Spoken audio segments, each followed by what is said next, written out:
स्वादित चरण कमल चिन्ह मकरंदाय भक्त जनमानस निवासाय श्री रामचंद्राय धीरं सदा परिभवन गुणं भीष्टदोहम् तीर्थास्पदं शिवविरञ्चिनुतं शरण्यं भृत्यार्तिहं प्रणतपालभवाब्धिपोतम् वन्दे महापुरुषते चरणारविन्दम् वंशीविभूषितकरा नवनीलाभा पीताम्बरादरुणबिम्ब फलाधरोष्ट पूर्णेन्दुसुन्दर मुखादरविन्द्रनेत्रा कृष्णात्तरं किमपि तत्त्वमहं न जाने नारायणं नमस्कृत्य नरं चैव नरोत्तमं देवीं सरस्वतीं व्यासं ततो जयमुदीरयेत्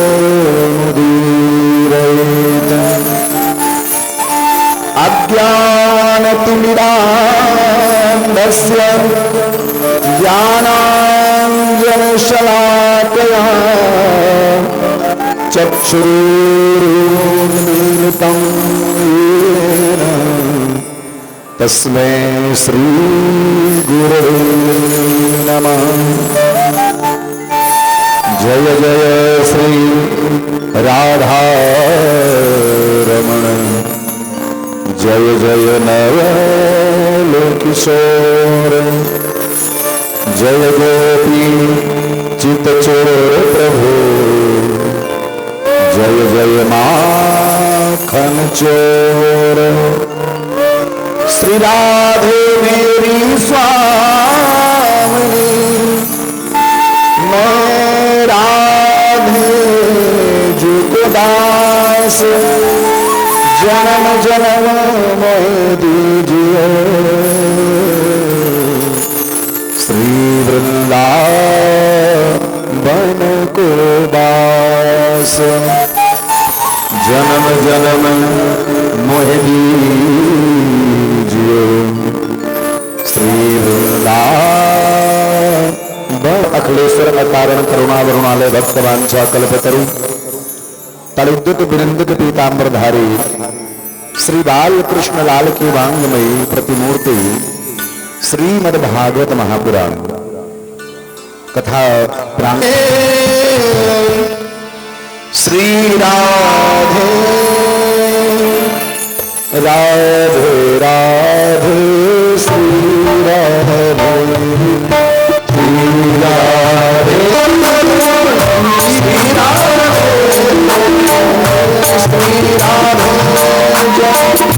श्री राधे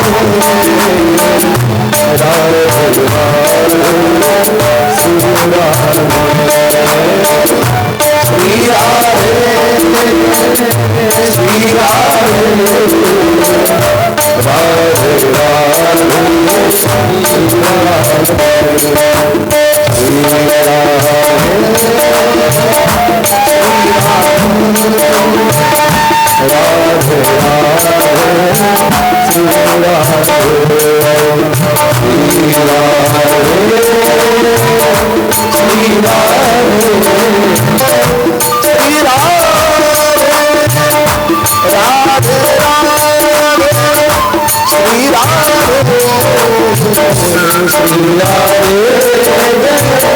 श्री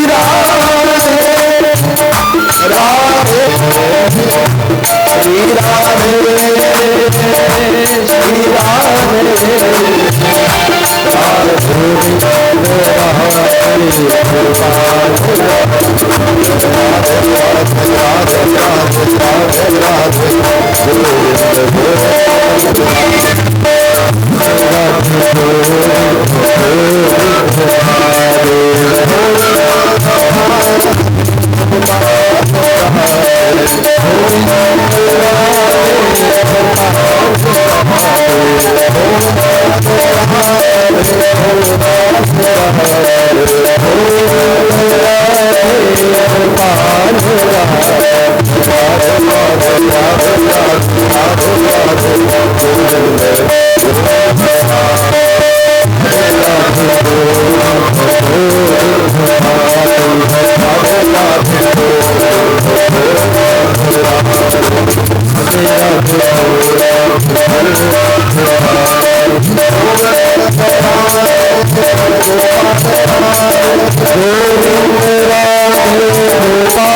रामचंद्र भगवान की जय। अनंत बलवंत भक्त श्री हनुमंत लाल की जय। श्री शंकर भगवान की जय। दुर्गा भवानी मात की जय। श्री सद्गुरुदेव भगवान की जय। गंगा यमुना मैया की जय। सरजू महारानी की जय। तुलसी महारानी की जय।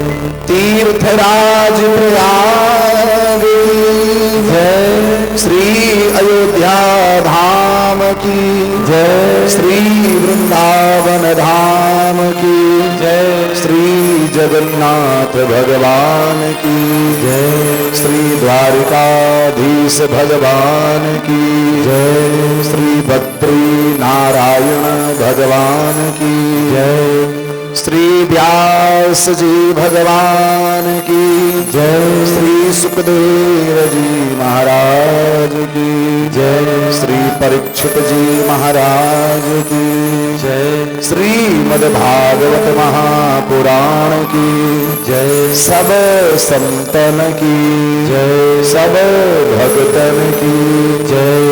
यज्ञ यजमान की जय। यज्ञ विद्वान की जय। धर्म की जय हो, अधर्म का नाश हो, प्राणियों में सद्भावना हो, विश्व का कल्याण हो, हरि नाम संकीर्तन का प्रचार हो। गौ माता की जय हो, भारत माता की जय हो। हरि ओम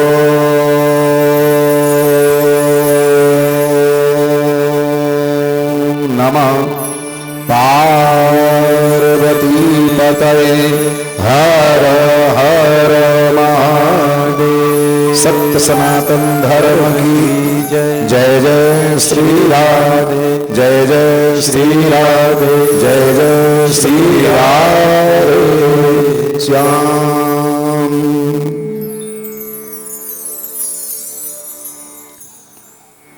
कथा प्रांगण में उपस्थित भक्तजनों का, माताओं बहनों का आज की कथा में बहुत बहुत स्वागत एवं अभिनंदन।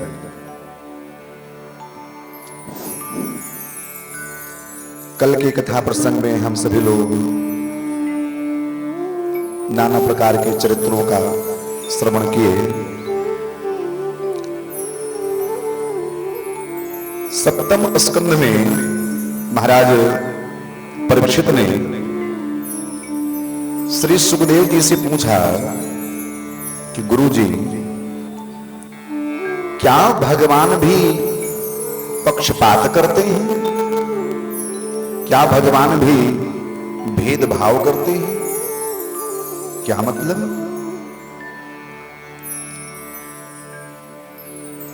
श्री परीक्षित जी ने कहा कि जब भगवान समदृष्टि कहलाते हैं, सभी प्राणियों को, सभी जीवों को समान रूप से देखने वाले हैं, तो भगवान पक्षपात क्यों करते हैं?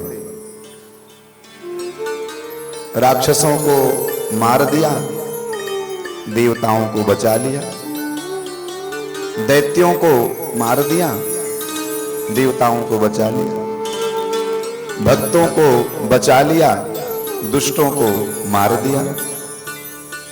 तो ये पक्षपात नहीं तो और क्या है? श्री सुखदेव जी ने कहा, राजन, यही बात जो आप इस समय मुझसे पूछ रहे हो, यही बात तुम्हारे दादा श्री धर्मराज युधिष्ठिर जी ने श्री नारद जी से पूछे थे।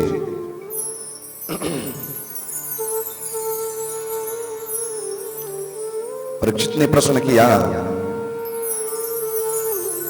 समः प्रियः सुहृद ब्रह्मा भूतानां भगवान् स्वयं इंद्रियास्य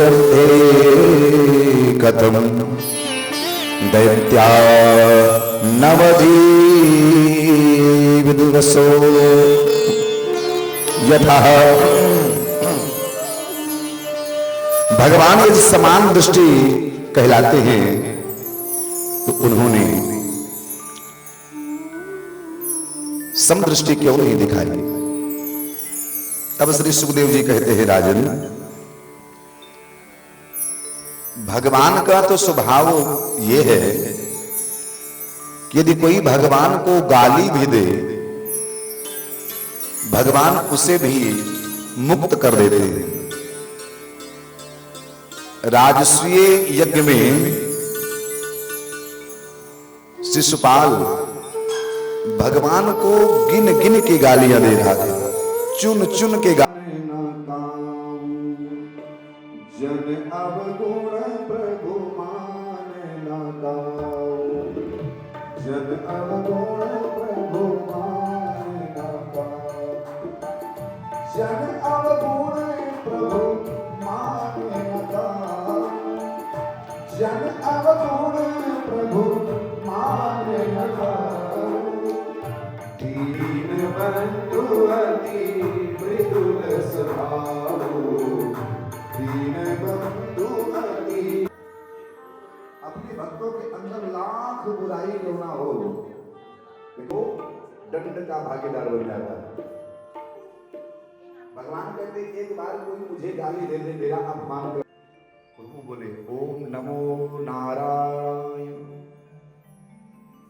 जैसे नारायण का नाम इसके कान में पड़ा, इसका पूजन में मन नहीं लगा। क्यों? क्योंकि नारायण भगवान को अपना शत्रु मानता है। उस दिन ये अपनी तपस्या छोड़कर अपने घर आ गया वापस। इसकी पत्नी कयादु ने पूछा, प्रभु आप तो भगवान की आराधना करने गए थे, भजन करने गए थे, तपस्या करने गए थे, वापस क्यों आ गए? तब इसने कहा कि देवी, अब कयाधु अपने पति के मुख से नारायण का नाम सुनकर इतनी प्रसन्न हो गई, इतनी प्रसन्न हो गई कि बार बार हिरण्यकश्यपु से ही पूछती है, प्रभु वो तोता क्या बोल रहा था? बार बार इसको बताना पड़े, नारायण बोल रहा था, नारायण बोल रहा था। कयाधु ने क्या किया? सुंदर श्रृंगार किया और हिरण्यकश्यप के लिए सुंदर भोजन तैयार किया। भोजन की थाली सामने रखी और फिर पूछा, प्रभु वो तोता क्या बोल रहा था? इसने कहा, तू बार बार क्यों पूछ रही है? बोल तो दिया कि नारायण बोल रहा था। अब इसके मुख से नारायण शब्द निकला, मानो भगवान को भोग लग गया। इसने भोजन किया और उसी रात्रि में भक्त प्रहलाद कयाधु के गर्भ में आए। भगवान देखिए, भगवान की लीला। हिरण्यकश्यपु पुनः तपस्या करने के लिए गया और इसकी पत्नी ने कहा कि अब आप जाओ भजन करने के लिए, अब आपको कोई रोक टोक नहीं, कोई बाधा नहीं आएगी आपको। तपस्या करके हिरण्यकश्यपु ने ब्रह्मा जी को प्रकट कर लिया और कहा, ब्रह्मा जी ने कहा वर मांगो। हिरण्यकश्यपु ने कहा कि हम काहू की मर ही न मारे,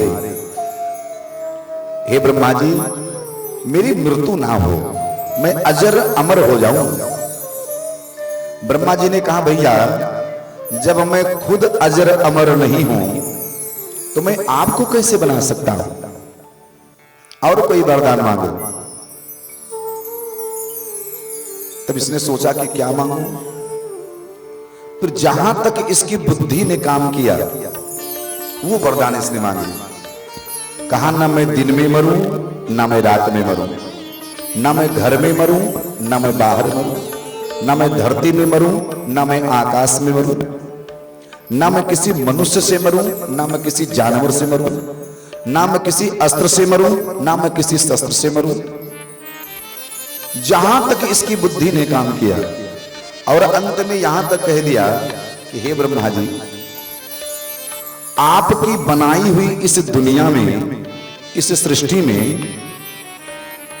आपके द्वारा बनाए गए इस 12 महीनों में मेरी मृत्यु ना हो। ब्रह्मा जी ने कहा, भैया तूने वरदान तो बड़ा विचित्र मांगा है, आज तक किसी ने ऐसा वरदान नहीं मांगा, लेकिन आज तक ऐसी तपस्या भी किसी ने नहीं की। हिरण्यकश्यप जब तपस्या कर रहा था, इसके शरीर में दीमक लग गए। इसके शरीर का केवल पिंजर ही पिंजर दिख रहा था। अपने पैर के नाखून के बल पर खड़े होकर तपस्या कर रहा है। इतनी कठिन साधना की इसने। ब्रह्मा जी ने कहा, तेरे जितनी तपस्या भी किसी ने नहीं की थी। तथास्तु, वरदान दे दिया। अब तो इसको लगा कि अब मैं अजर हो गया, अमर हो गया, अब मुझे कोई मार नहीं सकता है। और फिर ये ताकत, बल, वरदान प्राप्त करके ये अपना अत्याचार करना शुरू किया। और भगवान की लीला ये देखो कि भगवान ने इसके घर में ही इसके शत्रु को प्रकट कर दिया, प्रहलाद के रूप में। प्रहलाद जी विद्या अध्ययन करने के लिए गए। जब बड़े हुए, विद्या अध्ययन करने के लिए गए अपने स्कूल में, गुरुकुल में।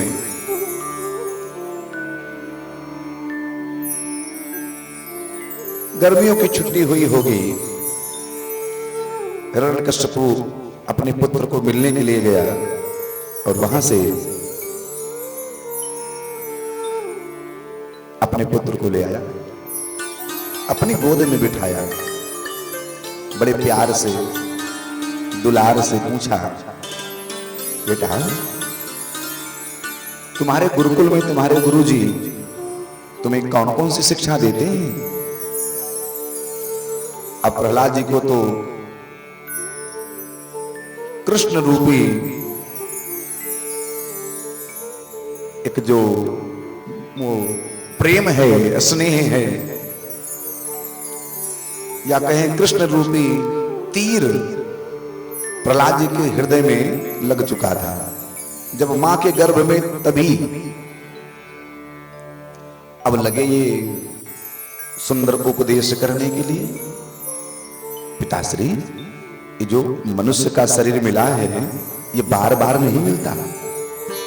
ये भगवान जो बहुत बड़ी कृपा करते हैं ना, तभी मनुष्य का शरीर मिलता है। और इस शरीर को प्राप्त करके जो व्यक्ति अपना इहलोक परलोक नहीं संभाल लेता वो आत्मघाती कहलाता है, आत्महत्यारा कहलाता है। इसलिए प्रत्येक मनुष्य को चाहिए कि श्रीमन नारायण प्रभु का भजन करे। नारायण का नाम सुन के तो क्रोध से लाल हो गया है और प्रहलाद को उठाकर अपनी गोद से नीचे फेंक दिया। ले जाओ मेरे इस शत्रु को, मेरे शत्रु का नाम लेता है और इस धरती का भगवान मैं हूं, मेरे अलावा इस धरती पर कोई भगवान नहीं है। गुरु जी को बुलाया गया कि आप क्या पाठ पढ़ा रहे हो मेरे बच्चे को? मैंने तुम्हें कहा था कि इसे राजनीत, रणनीत, कूटनीत आदि का शिक्षा दो, और ये तो मेरे शत्रु का नाम जप रहा है। शुक्राचार्य के दो पुत्र हैं, संड अमर्क।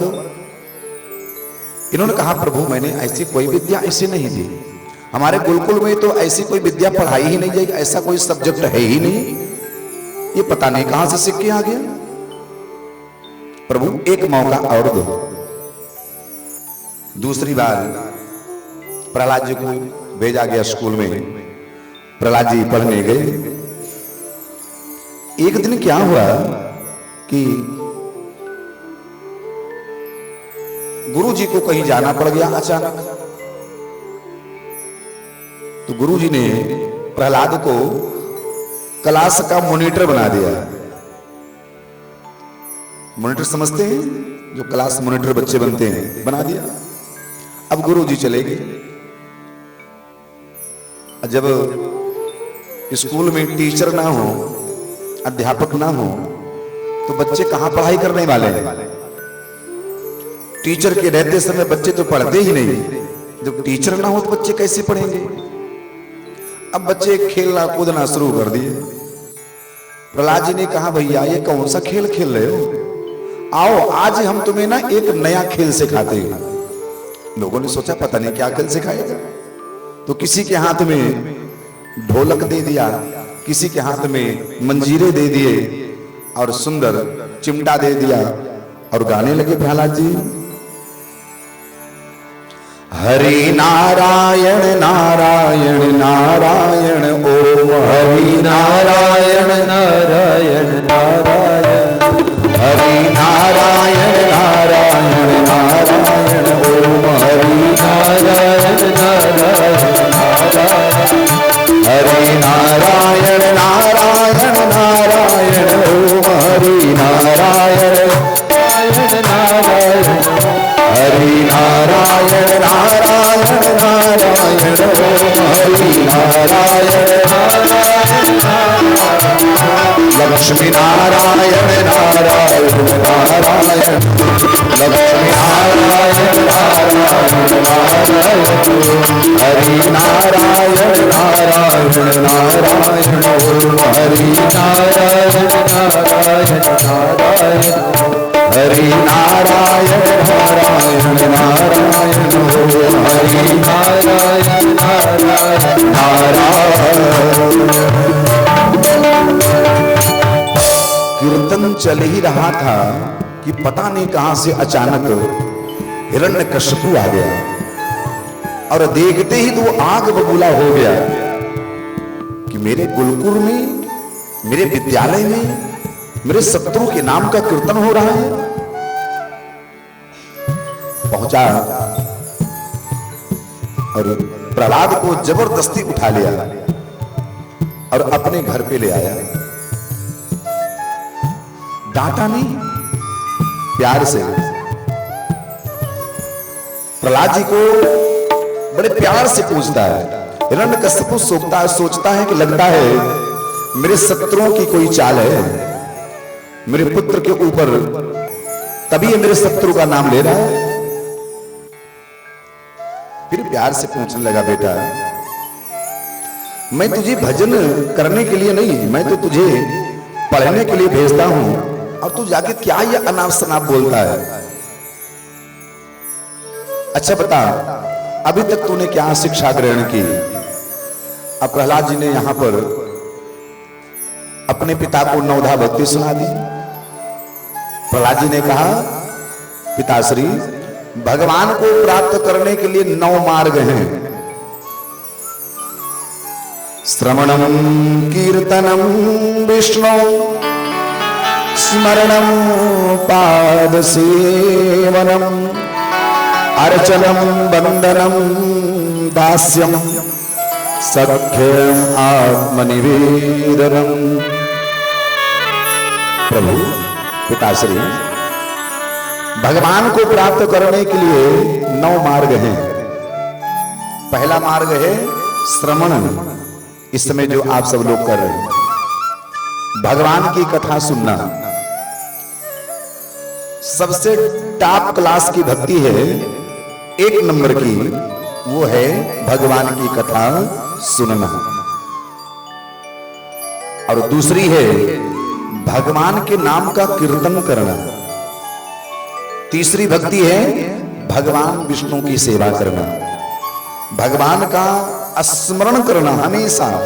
चौथी, और भगवान के चरणों की सेवा करना, पाद सेवनम। और 5वीं भक्ति है अर्चन, माने पूजन करना। जो सुबह सुबह मैं देखता हूं पूरे गर्ग परिवार मिलके बड़े भाव से परिवार के साथ में बैठकर पूजन करना, ये बड़ी उच्च कोटि की भक्ति है। इसीलिए घर में अनुष्ठान किए जाते हैं। आप मंदिर जाएंगे तो अकेले जाएंगे, लेकिन यहां पूरा परिवार बैठकर कितने प्रेम के साथ में भगवान का पूजन अर्चन वंदन करता है। और भगवान को अगर आपके पास बिल्कुल भी कोई समय नहीं है, आप किसी मंदिर से किसी गुरुद्वारे से निकल रहे हो, केवल भगवान को आपने बंधन कर लिया हाथ जोड़कर, ये भी एक भक्ति है। आपके पास बिल्कुल समय नहीं है, भगवान को हाथ जोड़कर बंधन कर लिया। और सबसे बड़ी बात है कि भगवान के साथ कोई एक संबंध जोड़ना, भगवान की दास बन के सेवा करना, दास्यम। दास सबके बस की बात नहीं बनना। ये तो साधु संत महात्मा देखते हैं, अपने नाम के आगे लगाते हैं दास, रवि दास, गोस्वामी तुलसीदास, गोस्वामी तुलसी दास। दास शब्द का मतलब जो अपने आप को समर्पण कर दे, राजी हम उसी में जिसमें तेरी रजा है। जी इस प्रकार बोलने लगे। आज तो इससे बड़ा क्रोध आया। प्रहलाद जी को इतनी प्रताड़ना दी गई, इतने दुख दिए गए, किस लिए? क्योंकि प्रहलाद जी भगवान का नाम जपते थे, इसलिए। अभी वो समय नहीं आया है जो समय हिरण्यकश्यप के राज्य में था। क्या क्या था?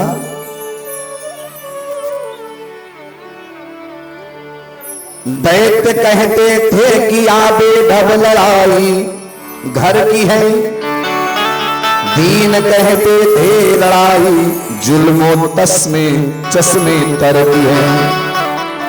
भक्त कहता था लड़ाई जीव और ईश्वर की है, काल कहता था लड़ाई नर की और नाहर की है। अब देखिए वो समय कैसा था। राम कहने पर छुरी नंगी जिगर के पार थी। हिरण्यकश्यप के राज में यदि किसी के मुख से राम शब्द निकल जाए, नंगी छुरी उसके सीने में गाड़ दी जाती थी। और हाथ में माला फिरे तो हथकड़ी तैयार थी।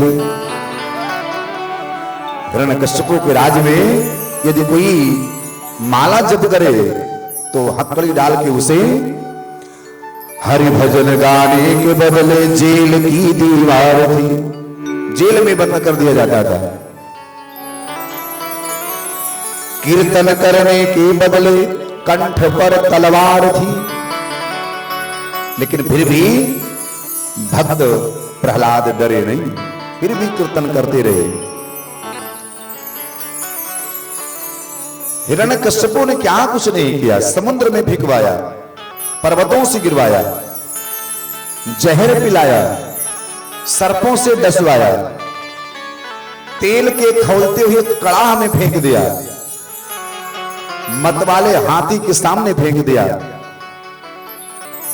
कंटकों पर फेंक दिया। लेकिन फिर भी प्रहलाद जी को कुछ नहीं हुआ। एक दिन हिरण्यकश्यप की बहन जिसका नाम होलिका था, इसको ब्रह्मा जी के द्वारा वरदान प्राप्त था कि ये अग्नि में बैठ जाए तो ये नहीं जलेगी।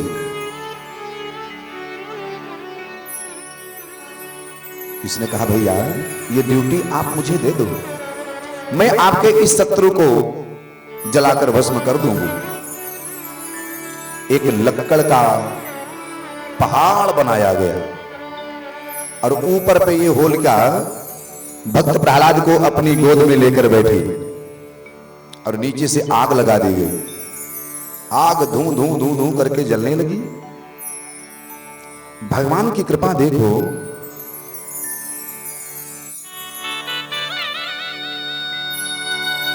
पर्वतों की चोटियों पर से गिराया भी गया, फिर सुलाया कंटकों पर जिसमें सारा छिद गया।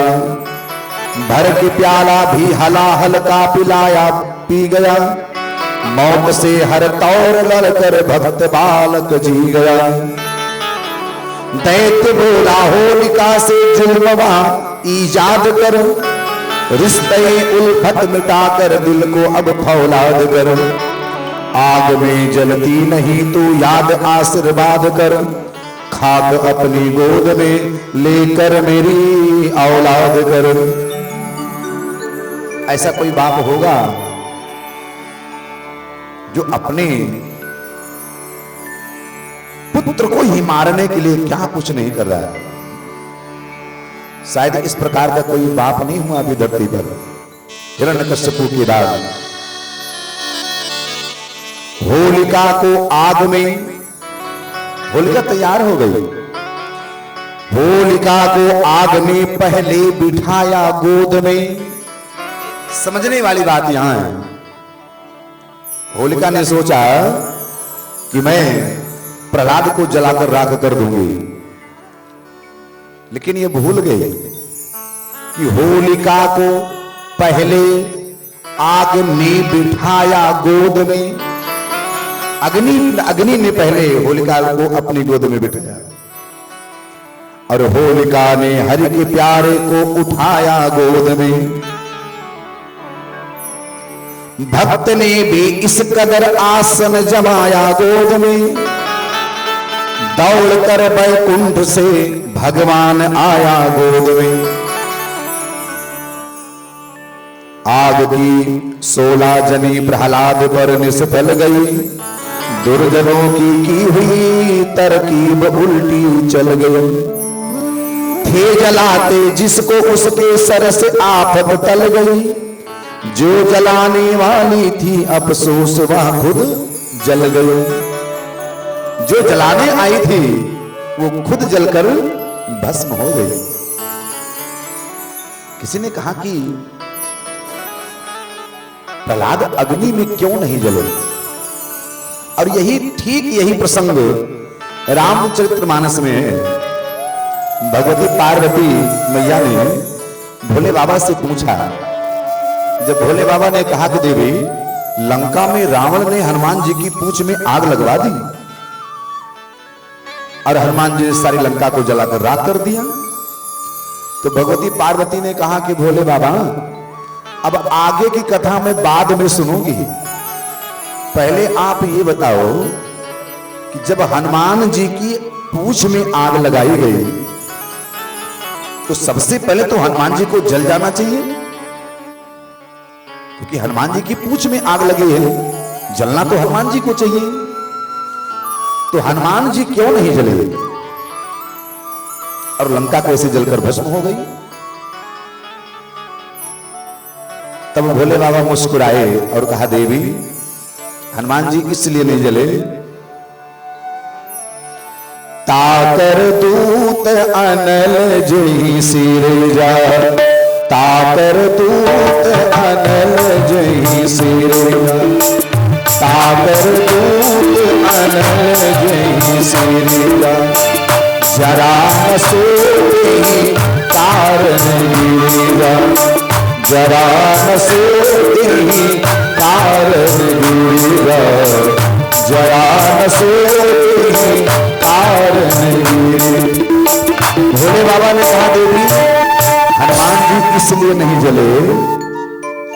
क्योंकि हनुमान जी किसके दूत हैं?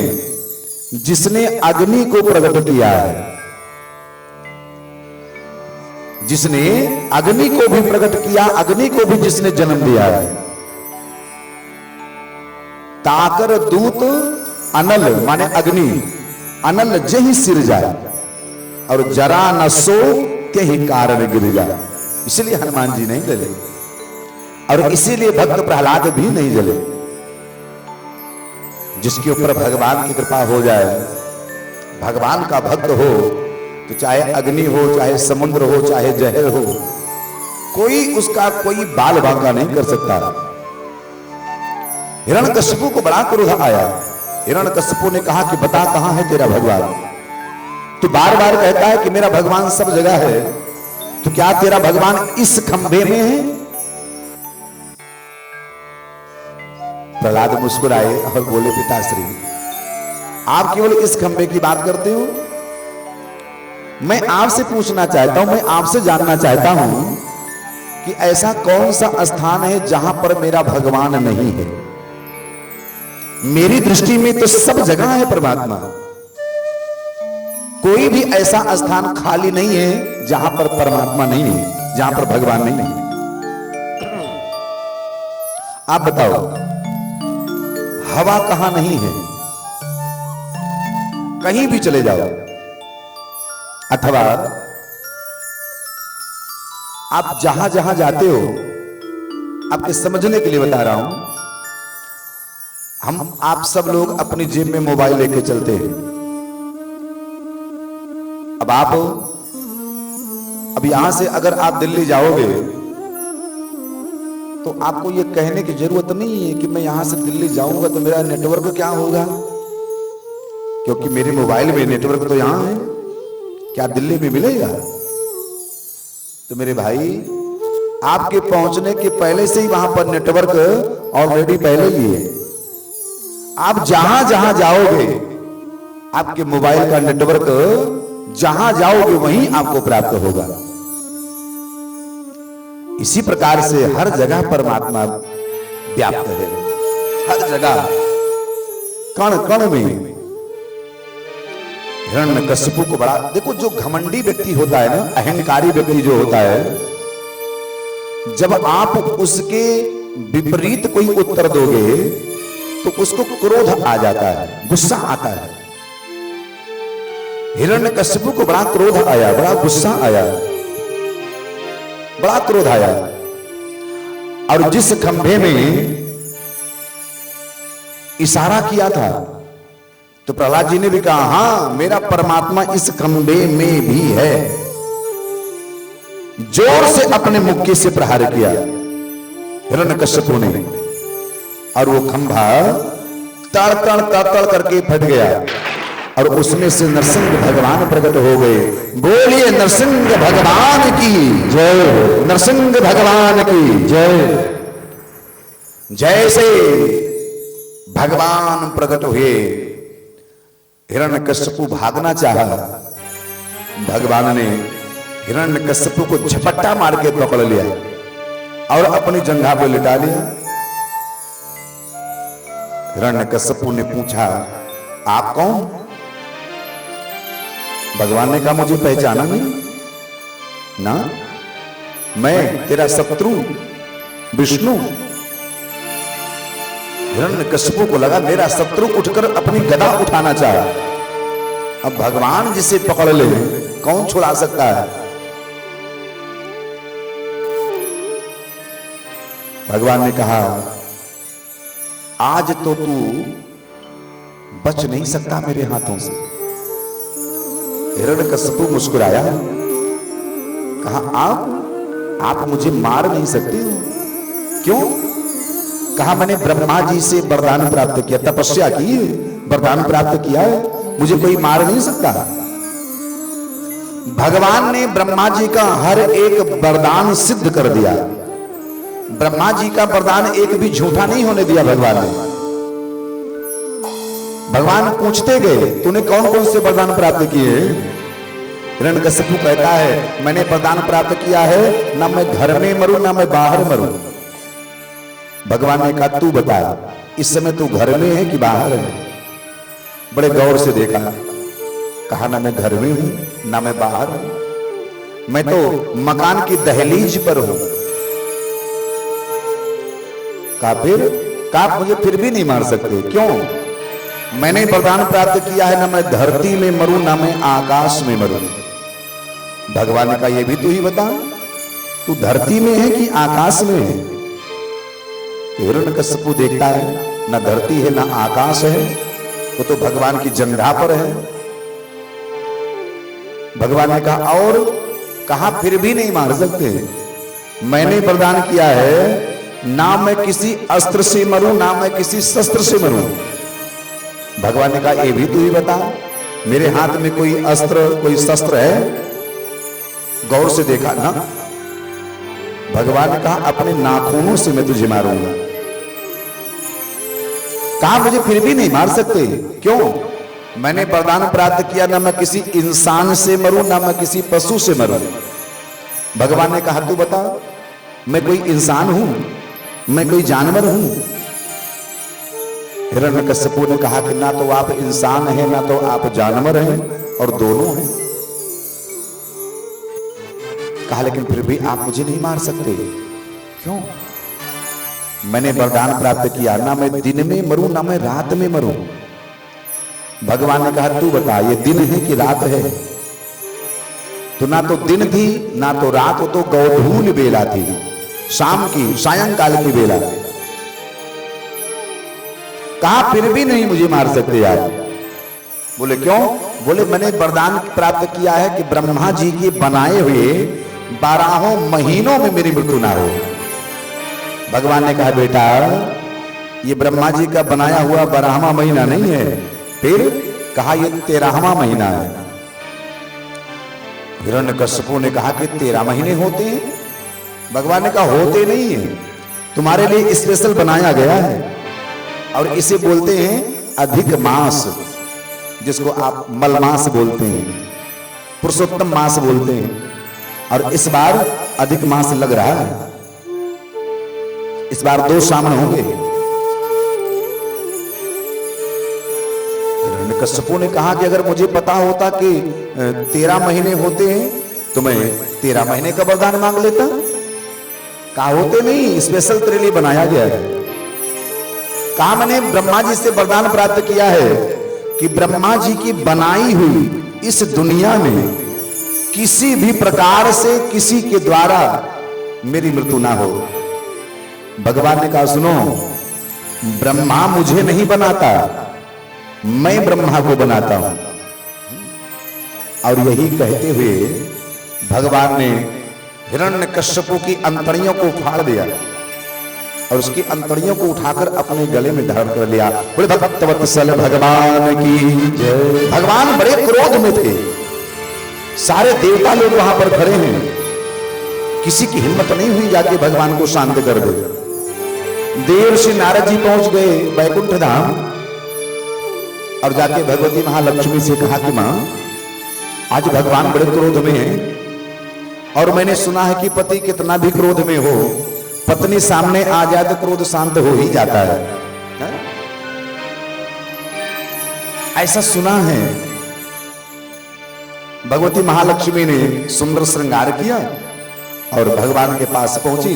भगवती महालक्ष्मी ने कहा चिंता मत करो, अभी मैं चलती हूं और तुरंत देखना भीगी बिल्ली बन जाएंगे मेरे सामने। अब जैसे भगवती महालक्ष्मी आई, भगवान ने जो हुंकार भरी, जो दहाड़ लगाई, लक्ष्मी जी वहां से ऐसी भगी कि दूसरी सांस जाके बैकुंठ में ले आए और कहा ना ना ना ना, ये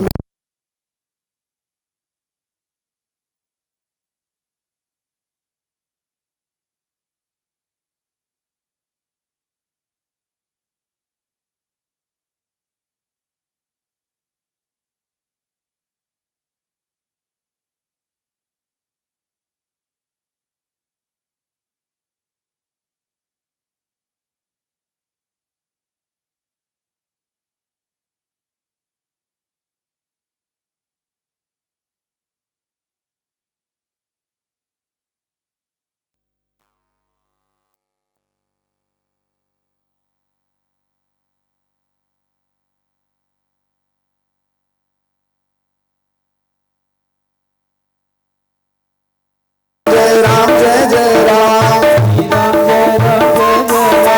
श्री राम जय राम जय जय राम, श्री राम जय राम जय जय राम।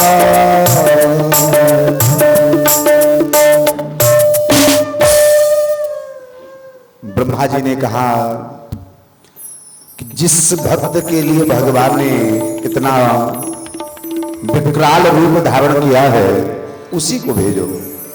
प्रहलाद जी को भेजा गया। प्रहलाद जी हाथ जोड़कर, छोटे से प्रहलाद जी, 5 वर्ष के प्रहलाद जी भगवान के पास पहुंचे और भगवान ने प्रहलाद को उठाकर अपनी गोद में बिठा लिया। प्रहलाद को भगवान अपनी जीवा से चाटने लगे और यहां पर भगवान का एक नाम पड़ गया, भक्त वत्सल। वत्स कहते हैं बछड़े को। गौ माता जब अपने बच्चे को जन्म देती हैं तो वो बच्चा नीचे धरती पे गिर जाता है, उसके शरीर में तमाम धूल मिट्टी न जाने कितनी गंदगी लग जाती है। तो भक्ति माता, गौ माता अपनी जिह्वा से उस बछड़े को चाट चाट के उसके सारे मल को साफ कर देती हैं, सारी गंदगी को साफ कर देती हैं और वही बच्चा 5-7 मिनट में उठकर दौड़ने लगता है। तो जैसे गौ माता अपने बच्चे को, नवजात बच्चे को चाट चाट कर स्वच्छ कर देती हैं, पवित्र कर देती हैं, ऐसे भगवान भक्त प्रहलाद को चाटने लगे। प्रहलाद से भगवान ने पूछा, पुत्र तुझे डर नहीं लगा मेरे पास आते हुए? प्रहलाद ने कहा, प्रभु क्यों? बोले देख, लक्ष्मी आई वो भी भाग गई, इंद्र आदि देवताओं की हिम्मत नहीं हुई मेरे पास आ जाए, ब्रह्मा जी भी दूर ही खड़े हो गए स्तुति कर रहे हैं, मेरे पास नहीं आए और तू मेरे पास आ गया, तुझे डर नहीं लगा? प्रहलाद जी ने कहा कि प्रभु एक बात बताओ, जंगल में जब सिंह दहाड़ लगाता है तो जितने भी पशु पक्षी हैं वो सब भाग जाते हैं, कोई रुकता नहीं, लेकिन उस सिंह के पास उसका एक छोटा सा बच्चा भी होता है, क्या वो भी भागता है? भगवान बड़े प्रसन्न हुए और प्रहलाद से भगवान ने कहा, बेटा तू कुछ मुझसे वरदान मांग ले। प्रहलाद ने कहा, प्रभु क्या मांगू?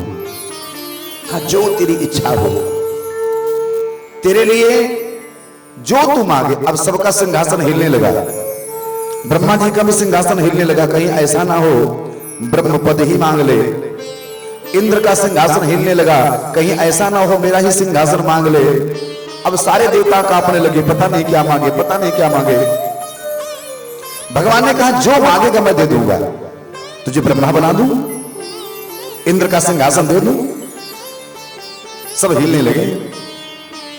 प्रहलाद ने कहा प्रभु क्या मांगू? भगवान ने कहा तेरे लिए मेरे पास कुछ भी अदे नहीं है, जो मांगेगा मैं दे दूंगा।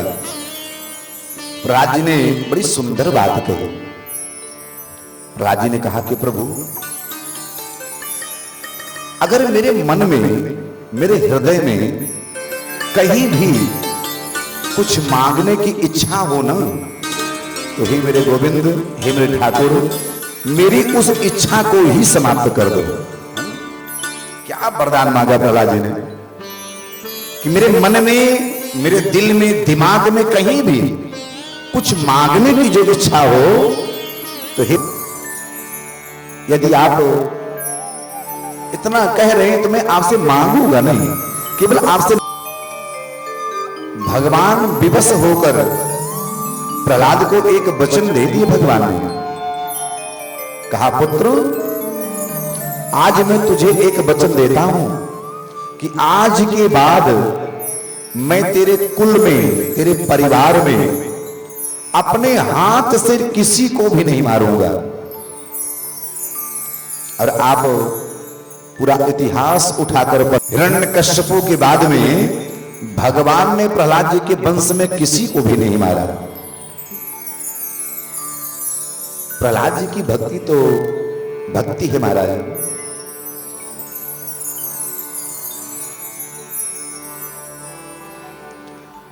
एक बार की घटना है, प्रहलाद जी को प्रताड़ित करने के लिए हिरण्यकश्यपु ने प्रहलाद की परीक्षा लेने के लिए क्या किया, एक लोहे के खंभे को ना खूब गर्म कर दिया, लाल लाल लोहा हो गया, बिल्कुल अग्नि जैसा। हिरण्यकश्यपु ने कहा कि तू बहुत कहता ना तेरा भगवान हर जगह है, हर जगह है, क्या इस खंभे में भी तेरा भगवान है? प्रहलाद जी कहा बिल्कुल है, अवश्य है, मैं देख रहा हूं, तुम नहीं देख रहे हो। तो कहा ठीक है, इस खंभे को पकड़ के दिखा। फिर थोड़ा सा प्रहलाद जी को लगा कि ये तो जलती हुई अग्नि है। तो प्रहलाद जी को क्या दिखाई पड़ा कि उस खंभे पर जो अंगारे की तरह जल रहा था, लाल लाल था बिल्कुल, उस पे एक छोटी सी कीड़ी, चींटी चलती हुई दिखाई पड़ी प्रहलाद जी को। तो प्रहलाद जी को लगा जब इससे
श्री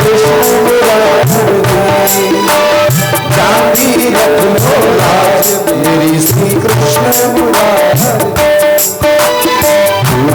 जान सामरिया दुख सामरिया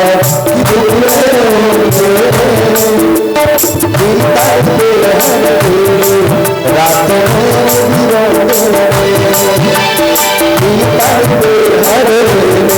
रात में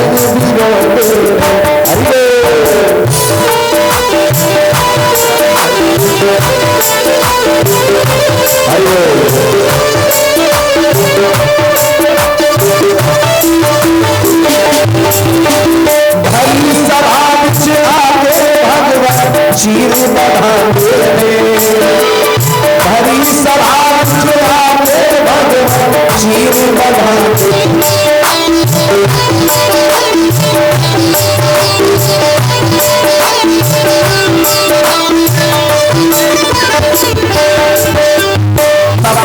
खंभा देख के प्रहलाद डोला खंभा देख के प्रहलाद डोला नहीं बचना पुत्रा इतना कृष्ण डोला नहीं बचना पुत्रा इतना कृष्ण डोला जाने सावरिया दुखड़े होंगे जाने सावरिया दुखड़े होंगे रात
भक्तवत्सल भगवान की जय। इस प्रकार से भगवान ने भक्त प्रहलाद के ऊपर कृपा की।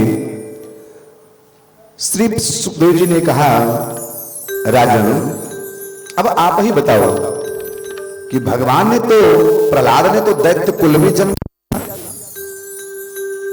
हरिओम।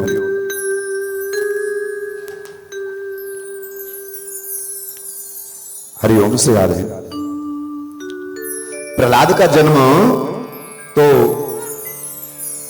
दैत्य कुल में हुआ था और भगवान ने अपने भक्त की रक्षा करने के लिए क्या कुछ नहीं किया। इसलिए भगवान ना कभी किसी को मारते हैं और ना कभी किसी को बचाते हैं। भगवान सिर्फ और सिर्फ आपके कर्म के ऊपर छोड़ दिया। आपका कर्म कैसा है, आप कर्म कैसा करते हो, भगवान के प्रति आपके मन में भाव कैसा है।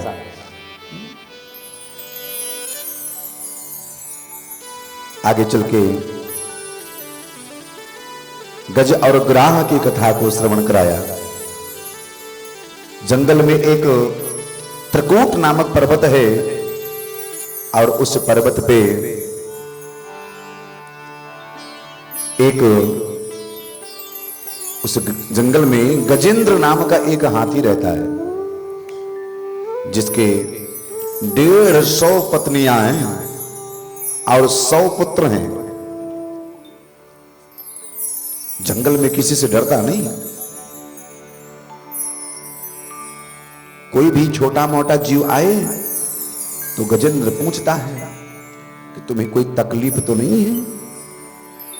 जंगल के सारे पशु पक्षी बंदर भालू सब हाथ जोड़ के खड़े हो जाते हैं। नहीं नहीं, आपके राज्य में हमें कोई डर नहीं है। गजेंद्र को अपने बल पर अपने परिवार पे बड़ा घमंड।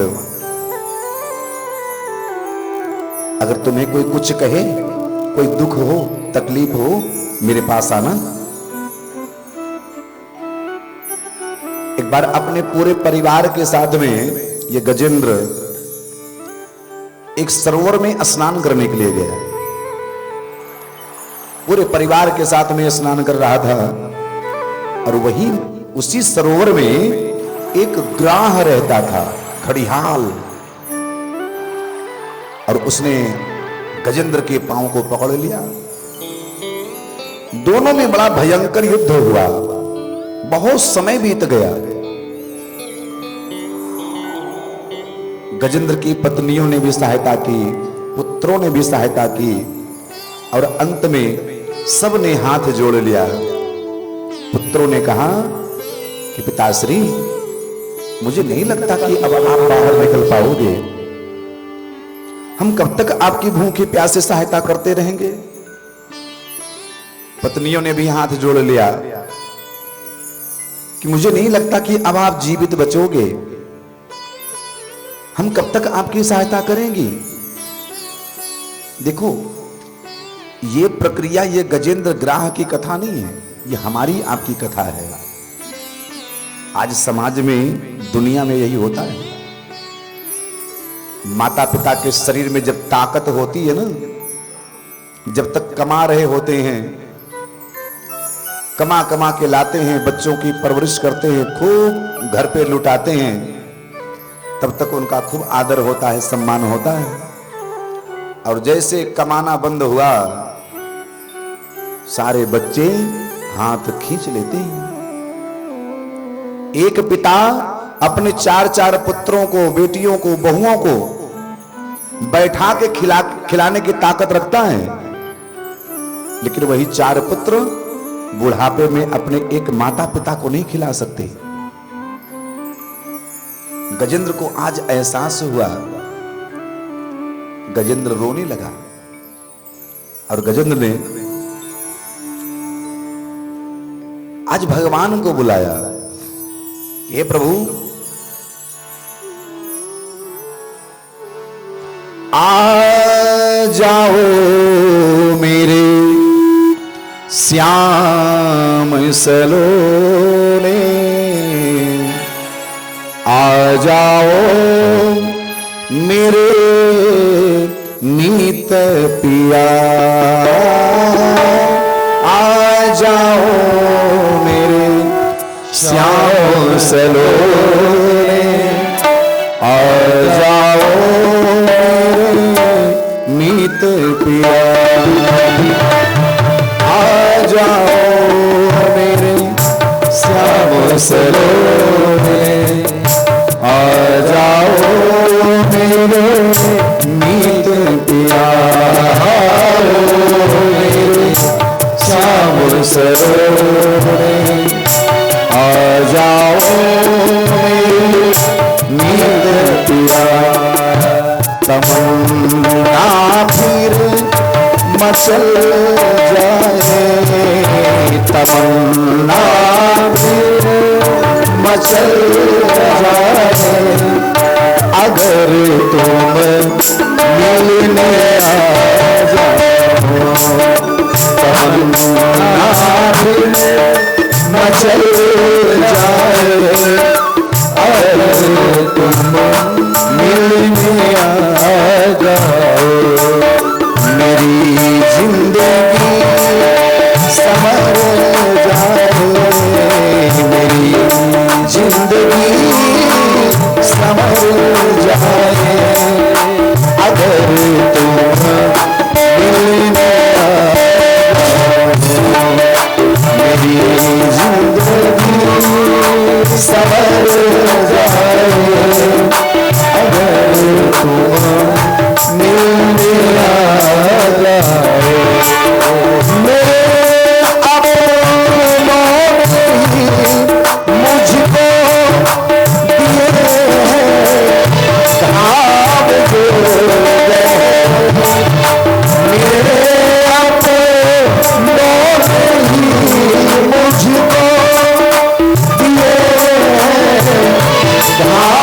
मलहम का काम हो जाए, मलहम का काम हो जाए, अगर तुम मिलने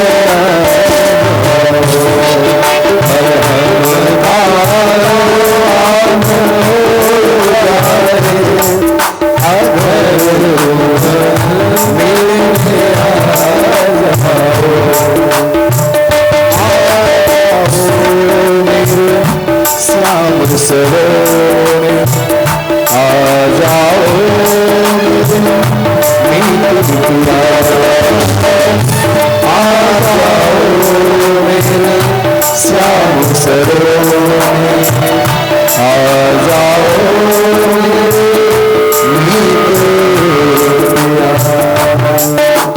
भक्तवत्सल भगवान की जय। भगवान ने यहां पर हरि अवतार लिया और हरि अवतार लेकर भगवान ने ग्राह को मारा और गजेंद्र की रक्षा की। भक्तवत्सल भगवान की। इसी अष्टम स्कंद में ही समुद्र मंथन की कथा है। एक बार क्या हुआ, देवासुर संग्राम हुआ और देवासुर संग्राम में सारे देवता लोग हार गए, दैत्यों की विजय हुई। सारे देवता लोग ब्रह्मा जी के पास पहुंचे। ब्रह्मा जी ने सबको लेकर नारायण प्रभु के पास पहुंचे। नारायण प्रभु ने कहा, देखो भाई, मैंने भक्त प्रहलाद को वचन दिया है कि मैं उसके परिवार में, उसके कुल में, खानदान में अपने हाथ से किसी को नहीं मारूंगा। तथा उसने भेष देवताओं का बनाया और सूर्य और चंद्रमा के बीच में जाके बैठ गया। सूर्य और चंद्रमा ने भगवान को इशारा कर दिया, प्रभु ये देवता नहीं है, ये तो दैत्य है। भगवान ने अपने सुदर्शन चक्र से उस राहु के सर को काट दिया। मरा इसलिए नहीं क्योंकि अमृत पान कर चुका था। उसके शरीर के दो टुकड़े हो गए, एक हो गया राहु और एक हो गया केतु। देवताओं के लिए तो मुसीबत हुई, लेकिन ब्राह्मणों के लिए फायदा हो गया। पहले 9 ग्रह थे, 8 ग्रह थे और अब कितने ग्रह हो गए? 9। पहले 80 मिलता था और अब 90। तो ब्राह्मणों का तो फायदा हो गया। और केतु कोई दुष्ट ग्रह नहीं है। जय। श्री गुरुदेव जी ने भगवान का उपनयन संस्कार कराया, जनेऊ धारण करवाया।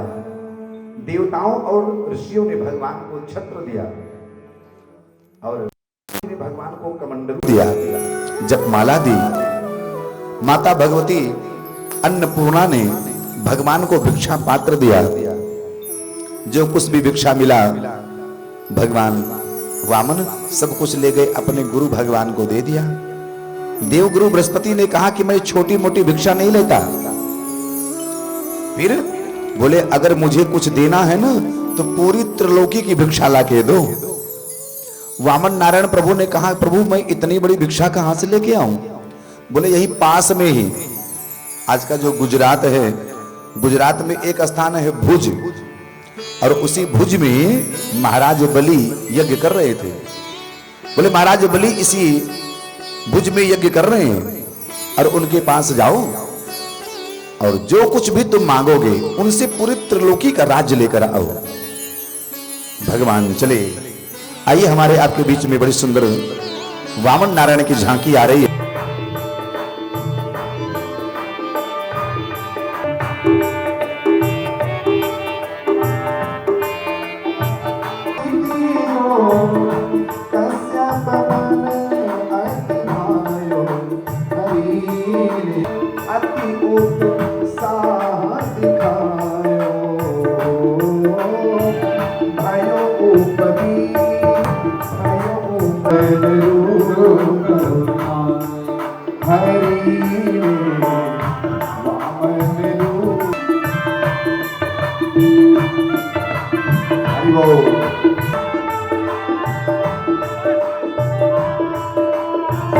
वामन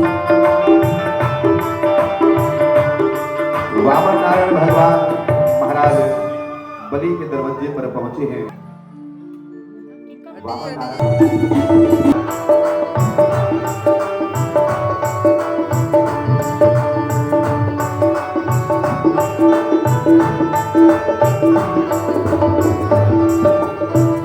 वामन नारायण भगवान की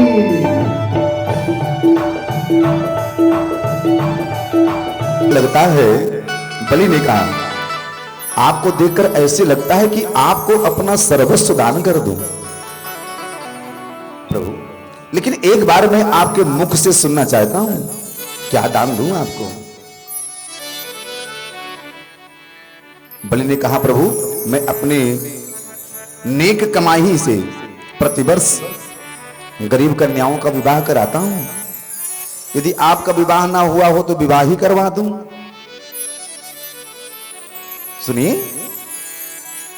आपके पास कोई आश्रम ना हो तो आपके लिए सोने का महल बनवा दूं, अन्न का भंडार खुलवा दूं, 2, 4, 10, 20, 25, 50 लाख गौएं दान में कर दूं।